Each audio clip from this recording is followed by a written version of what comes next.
a theory about economics in any area, any topic? Well, we get economic theory from scientific method.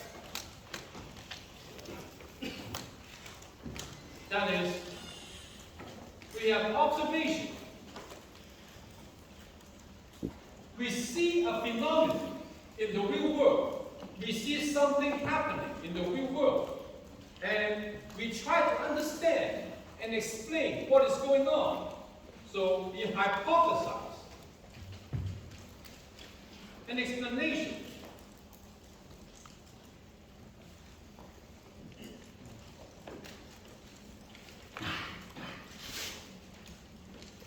And after you try to come up with an explanation to explain what is going on in the real world for that phenomenon, you have to collect evidence.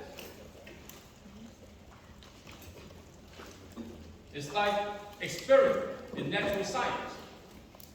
And the results can be something that supports your explanation. If the results, the evidence support your explanation, yes, you have a theory. Because you're actually able to explain what is going on. However, if the evidence rejects your explanation, then you will have to go back to the drawing board to come up with another explanation and do the whole process over again until you can find evidence to support your explanation. Then you will be able to explain this phenomenon and you will have an economic theory.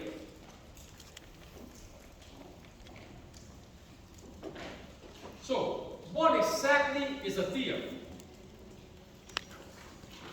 A theory is about relationship between variables. That is, the cause and effect, what we call causality.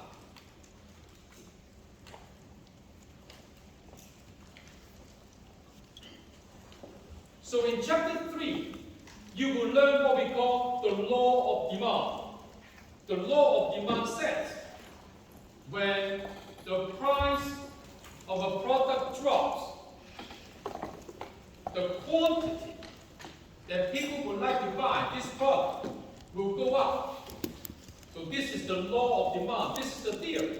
Because every time you see a firm coming up with a sale, like the Black Friday, the price drops. What do you see? The result will be lots of people coming out, lining up outside the store in the middle of the night in freezing temperature to get things. They spend a lot of money, but they all come out from Best Buy all smiling. But because they save money. So, in other words, this is the theory, the law of demand. Price drops, people want to buy more. So this is cause and effect. When the price drops, we can predict people will come out and buy more of this item. So this is an economic theory.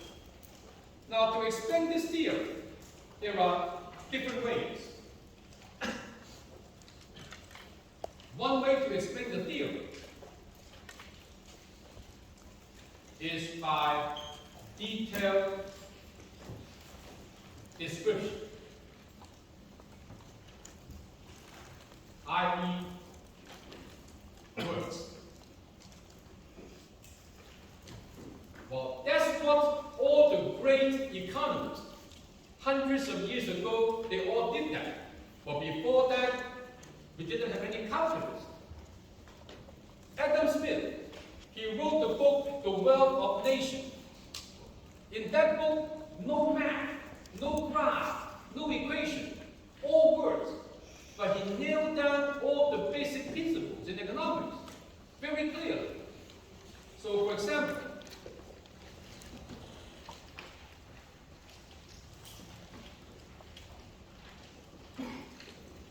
we are trying to explain the price and the quantity people would want to buy, let's say, bubble gum.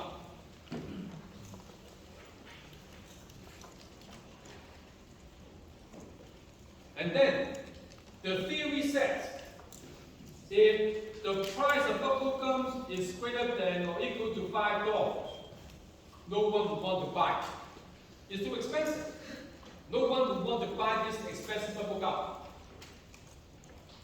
And for every $1 drop in price in Scarborough, people will buy 1,000 more units of bubble gum.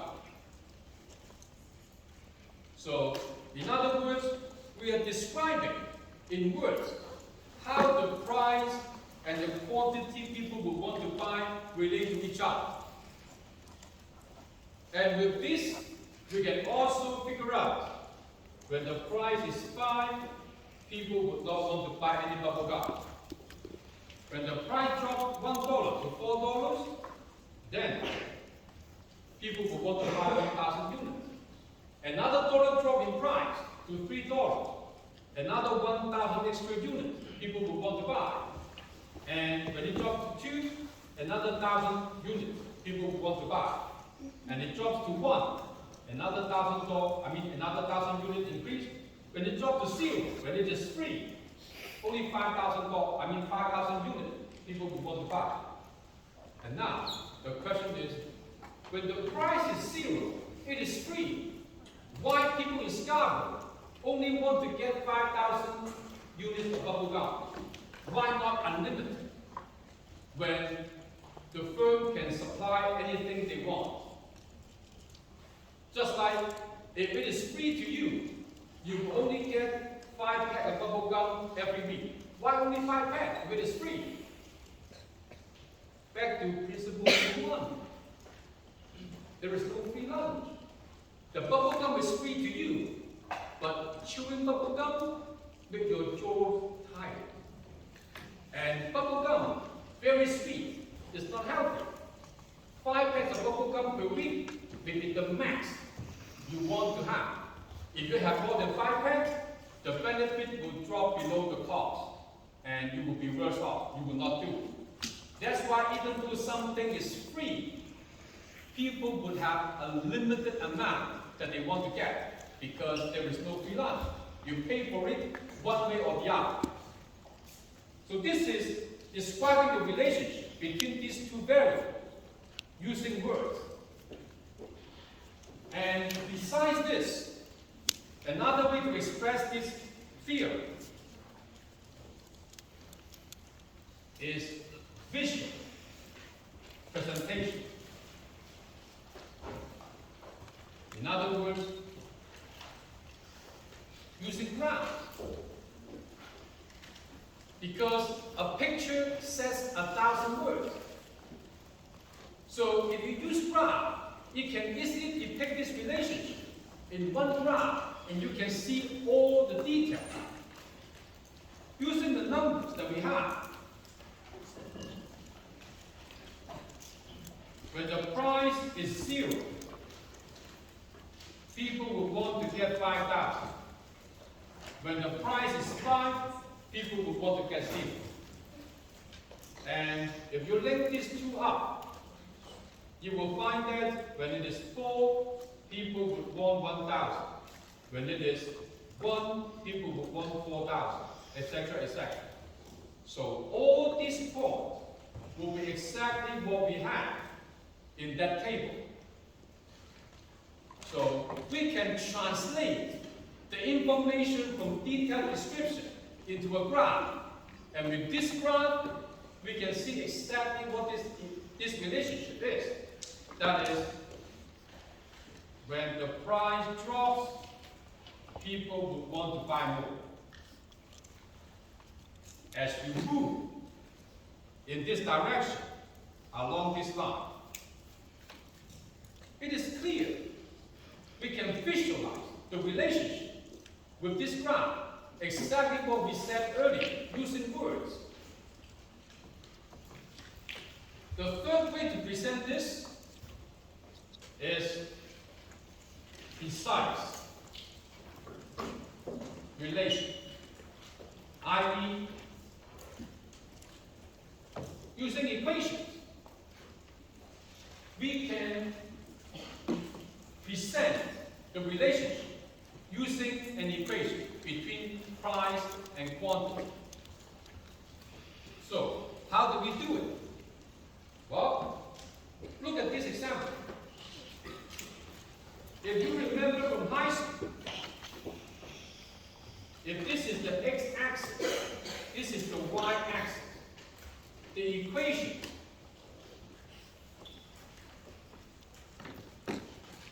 of a straight line, y equals to mx plus b. Yeah, this is your worst nightmare. You try to forget after high school, but it's coming back upon you. It's not difficult at all. This is a simple equation for the straight line. And what does it represent? Well, the x-axis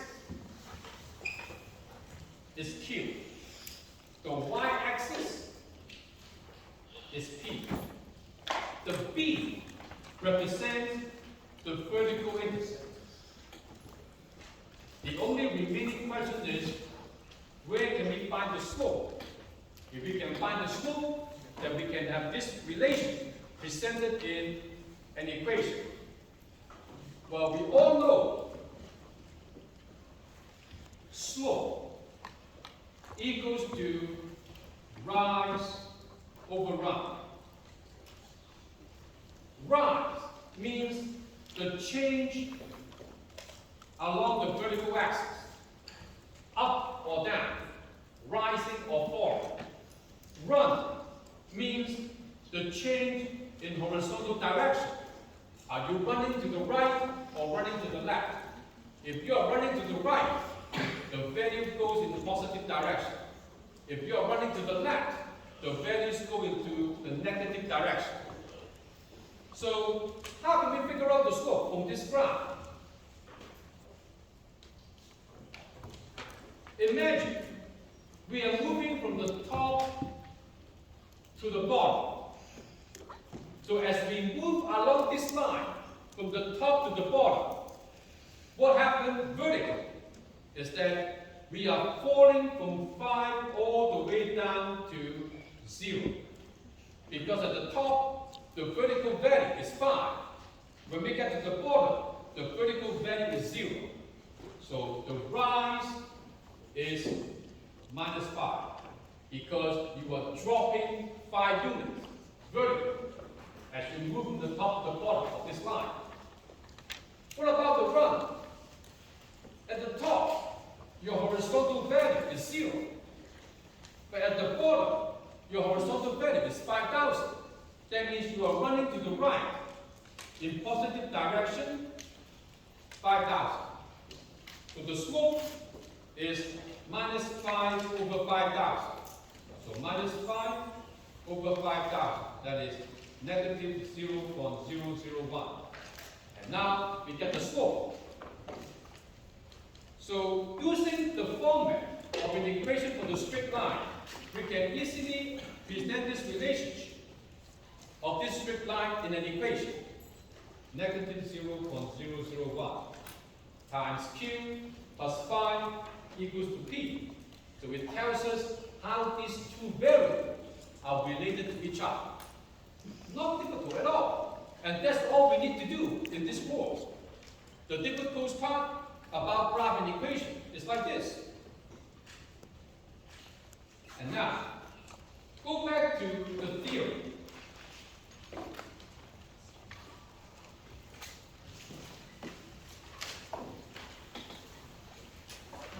We know reality is complex.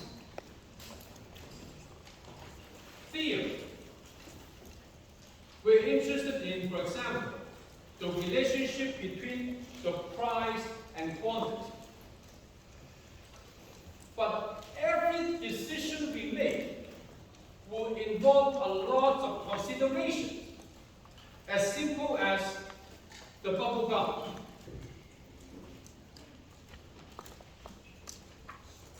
Now, a lot of people think that buying a pack of bubble gum, how much you have to consider?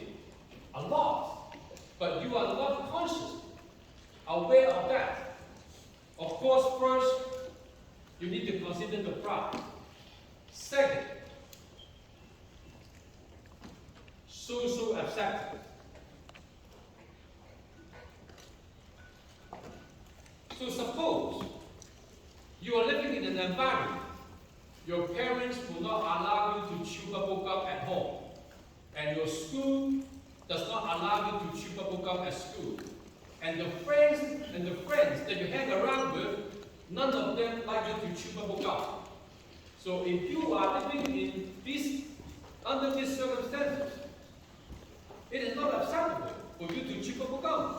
And therefore, you have to consider all these factors. Besides price, you have to consider whether it is acceptable for places that you go to, people you hang around with. When you chew bubble gum, you may get rejected. But according to the graph, we have the relationship between these two. Then, what about this? The other factors, where are they? If that was the line that we had, this we assume being given. That means for given value of these other factors, if the price changes, the quantity will change in this direction. So we pretty much isolate out the price and quantity, holding all other things constant. That is, the same taste, same preference, same environment. Only if the price of bubble gum changes, how would you respond to this price change on the amount of bubble gum that you want to buy? So that these help us isolate these two relationships. And we can see them relate, how they relate to each other when we assume this being given. By making assumptions,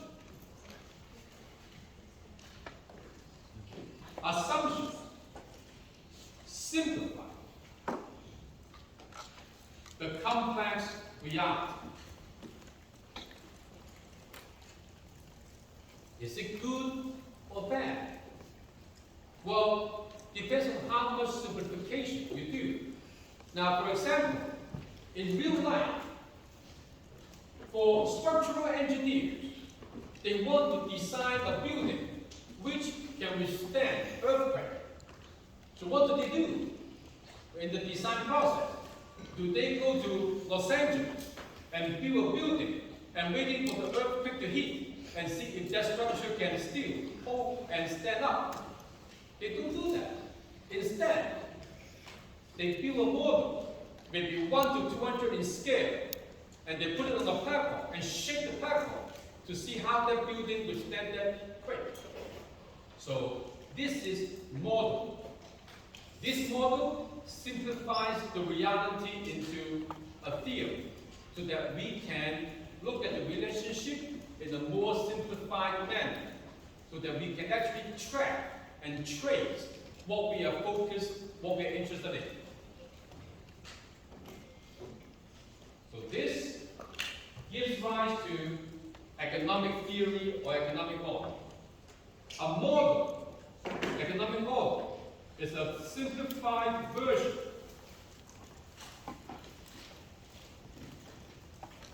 of the complex reality.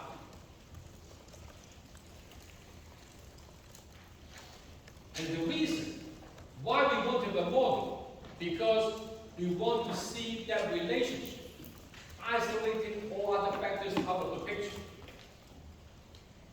so that we can understand the relationship more easily when we simplify the reality. The example of that is what we call the circular flow model. Circular flow something is flowing in a circular motion. What comes around goes around, continues. And this simple model actually explains how the economy operates. Now, we have people, i.e. households. And then we have firms, that is business. So how people interact with firms? Well, they put on different caps and they play different roles in different markets. One market is what we call the output market. The other market is the input market. So how are they related to each other? First, imagine your parents go to work as workers. So your parents go to work. When they go to work, they're actually supplying their labor input, their skills, their time. They work for the firm. The firm buying the labor inputs from the labor market when the firm hires your parents.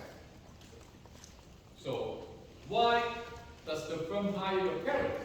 Because the firm needs your parents' skill and time to have them in the production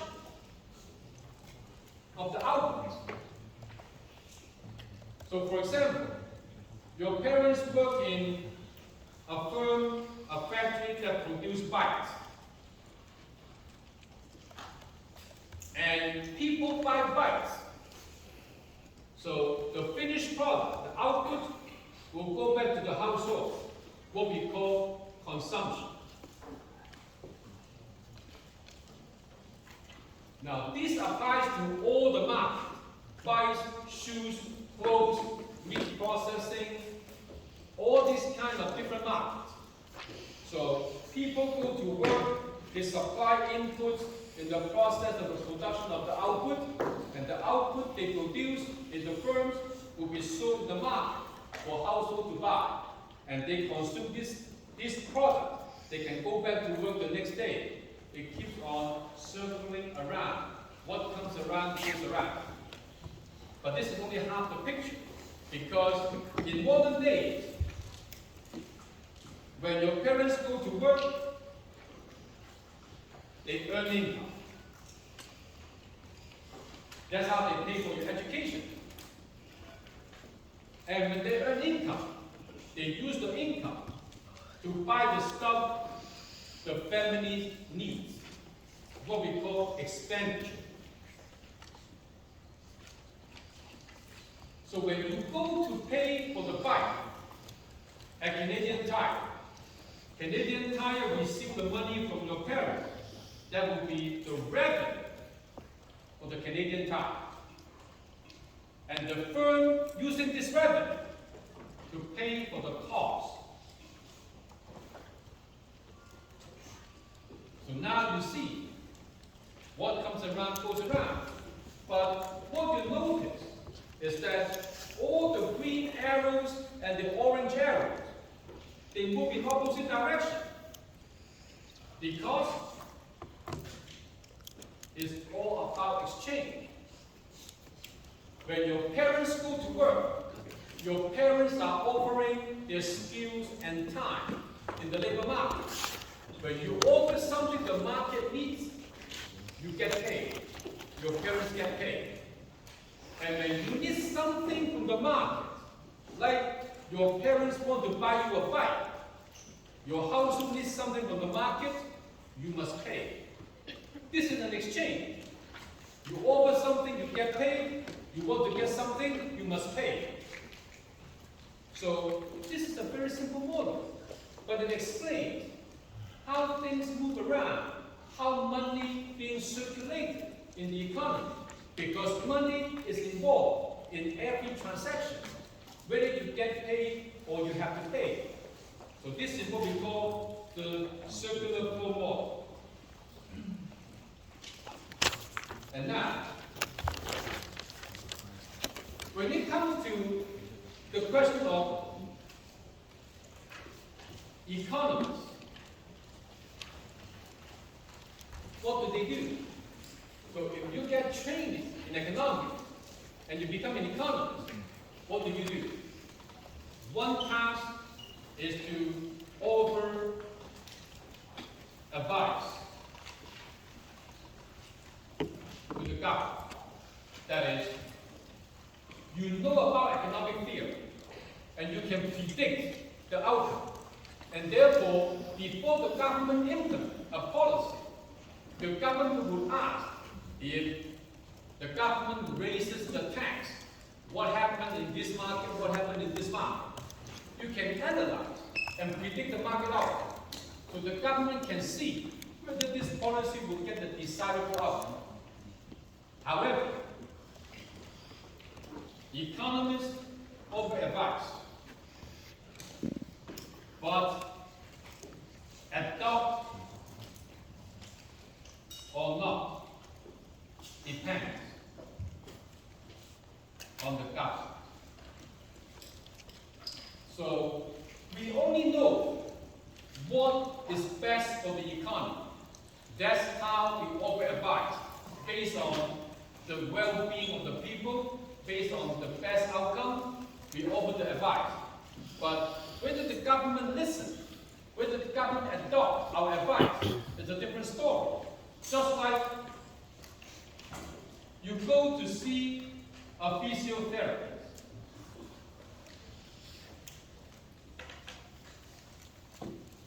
Like me, I have lower back pain. I go to see a physiotherapist every week. And she told me, well, I have to do this exercise, stretching, core strengthening, this and that. I said, yeah, okay. When I get home, I sit on the couch watching TV, eating chips. So what is best for me? The physiotherapist would tell me because she is the expert. But what the patient will do is a different story. Now, in reality, we offer advice to the government as economists. The government may not listen for several reasons. One reason is the advice we offer do not coincide with the ideology of the political party. Like the liberals, they like to spend money. So if we tell the liberal government they have to cut back on spending, no, this is not what we do. So your advice will not be taken seriously, will not be implemented. Because for the politicians, what do they want to do? Do they actually want to make you happy? No.